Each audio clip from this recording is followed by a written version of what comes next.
Morning time at the barn is a unique time.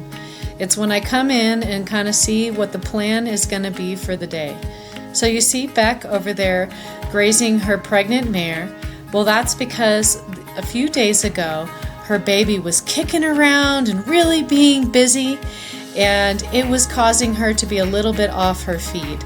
Now, for any of you that have been pregnant before, you know how uncomfortable that can be. So the veterinarian prescribed for her to take her out and graze her a few times every day on the green grass to help get motility going. So kudos to Beck. Now as I'm driving around, I'm checking around all the other horses. You guys can randomly see dirt piles around. That's for when the weather gets better. We plan on raising the level of these pens here. And we've got a lot of dirt to come up. Over the years, the erosion from the rain and the horses beating down on it has lowered the levels, so we can't wait for drier weather. So this is my old guy's pen here. I've got some real decisions to make with them coming up, as I'd like to move my 39-year-old horse in there with him. I hadn't done it before now because I was really concerned about him slipping in the mud, falling in the snow, or even being exposed to this extreme cold. So right now he's living the good life in the barn, but I truly believe that horses need to be out and moving around, especially when they aren't working. So once the weather gets a little bit more stable, hopefully next week, I'll be turning him out and he can have the time of his life with his buddies. As you can see here, spring has sprung here in Nevada and the grass is starting to come in. This is always an exciting time for us at the barn.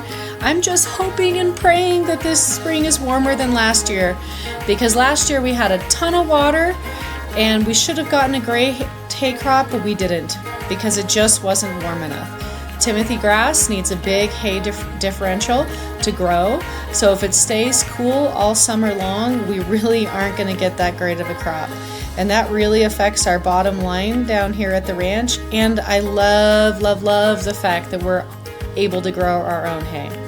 So as I'm driving around here in the morning, I'm checking everybody out, and I know that Michael or any one of my employees would have called me if something was wrong. But it's just a morning habit that after they've gone through, that I scan all of the horses, see where they're at, make sure they're up, they're eating, and all of that good stuff. We have 50-something horses here, and I didn't really think about it until this morning, but we kind of have an impromptu morning meeting when I come in. I talk to Michael, I talk to Beck, I talk to Sophia, get their thoughts and opinions on the horses, what we need to order, what the plan is for today. So, I really value their opinions as well on the horses. We're very lucky that we have such a big, busy barn, because that means that the horses have eyes on them almost all day long. And yesterday, as you can see when we get through here in the hay barn, you'll see all these big white bags. Those are our cubes, and we got 8,000 pounds of cubes delivered yesterday from my old guys. So yeah, there's me scanning around. You see another one of our random dirt piles that if you didn't know any better, you wouldn't know that it's because we randomly come in, fill in holes, make sure that the horses' drainage is really good so that when we get those spring storms, everything flows off. And I can't even tell you guys how expensive dirt is. It is absolutely ridiculous.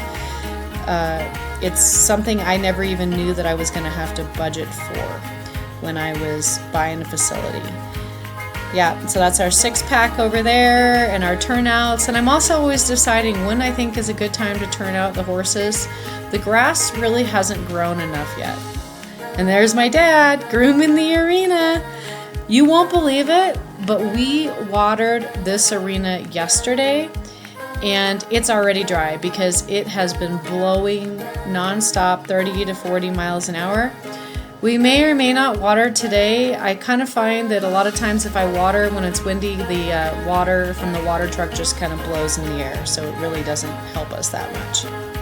And then you've got Kim in here getting ready for a lesson on her horse vision. And we've got a day full of lessons. Saying hi to Mr. Dexter here. Can't wait to get him out in some turnout later, and oh my gosh, maybe get some of that mud off of there. Look at that mud. Every time I'm looking at him right now, I'm also scanning that leg just to kind of see how that leg is looking after his casting episode, for those of you that have been following us. And ooh, I can't wait to get my hands on that mane later too. It's a tough time of year because we haven't been able to give them a bath yet, so their manes get really tangly. And there's Chief. Hi, Chief. Good morning.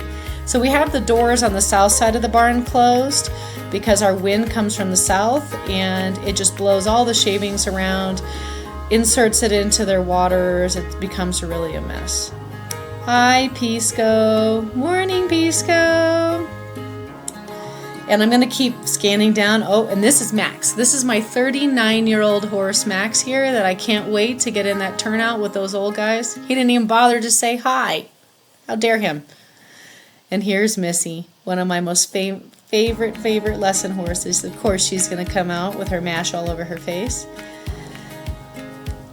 I'm really trying to get Dexter out every day right now, because I worry about his motility as well as his joints locking up because of his age.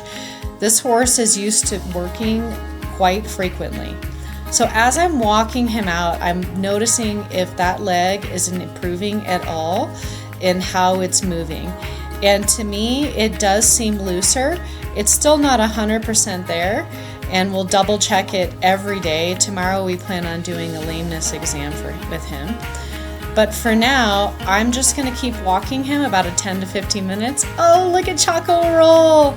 And those are the minis. Alex and Toby out for another walk as well, too. And I'm really proud of our owners here at our barn. We all try to get the horses out no matter how bad the weather is, because we know that the motion is good for their joints as well as their gut. So standing around is not good for any horse at all. So Mr. Dexter here is going to get several hours of turnout time every day.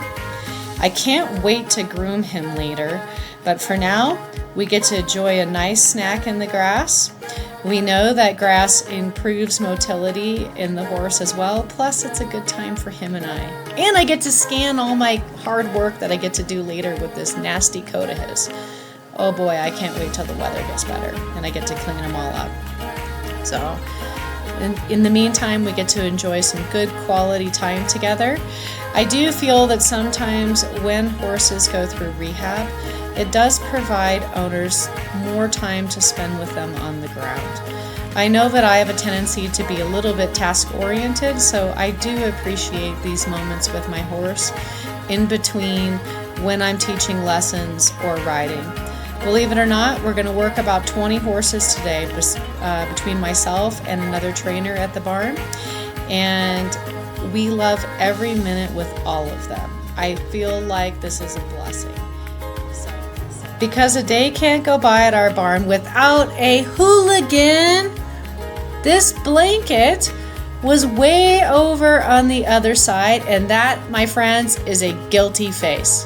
Guilty for Ollie. Guilty. Yep. Thank you, Ferrari. At least he didn't damage it. When I went over it later, it wasn't too bad looking. But that is a cute, guilty face. You're so lucky you have a cute... It's finally time for me to be able to get this mess off. Now, because we are supposed to have a snowstorm tonight, I'm actually not going to do a full de-shedding on him. I do believe that leaving some of the hair on does help, but I just couldn't help myself with all this mud. So please don't make fun of my hat. I know it's crazy looking the way I wear it in the wind, but it does help me keep the hat on better with the brim flipped up. So first I'm going to use my shedding blade there, as you can see, and I've got my laser sheen in hand for his mane, because that mane is a catastrophe. I can't even tell you when I'm running my fingers through it how filmy it feels, and I cannot wait later in the year to get in there with some clarifying shampoo is probably what I'll use first. So if you notice when I'm shedding him out here, more of the hair appears to be on the top than on the bottom and the side. So naturally, when you're shedding out a horse's coat, The hair on the top doesn't fall off as well, so that generally needs a lot more grooming.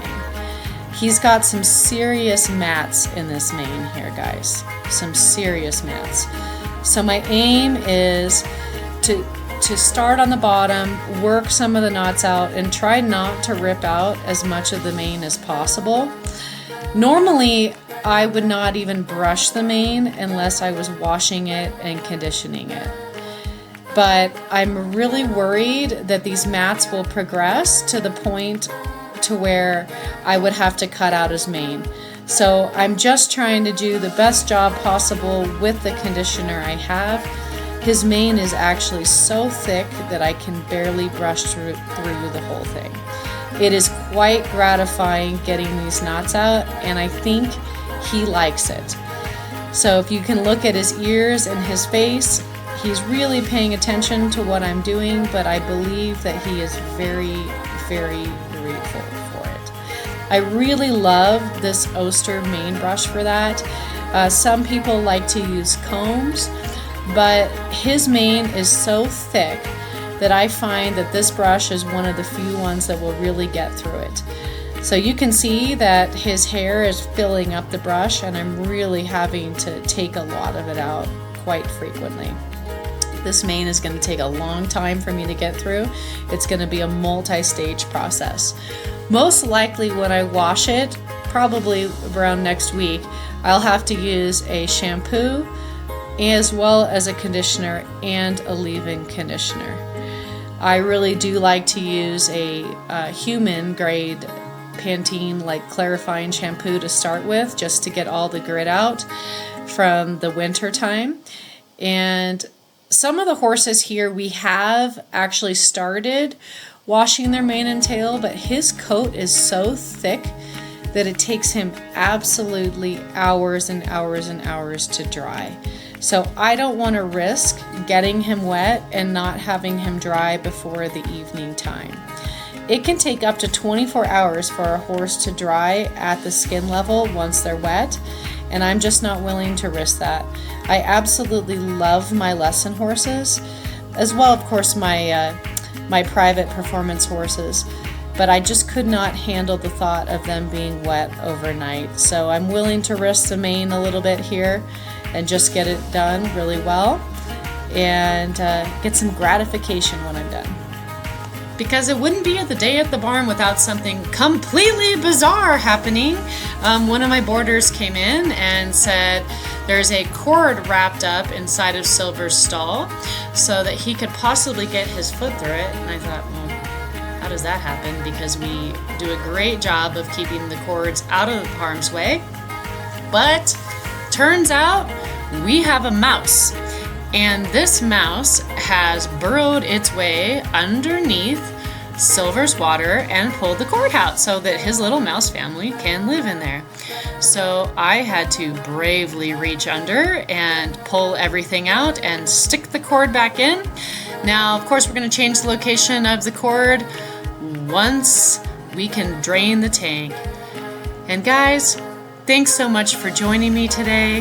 It's been a day full of decisions and odd things around the barn and shedding out Dexter, but it's a labor of love. So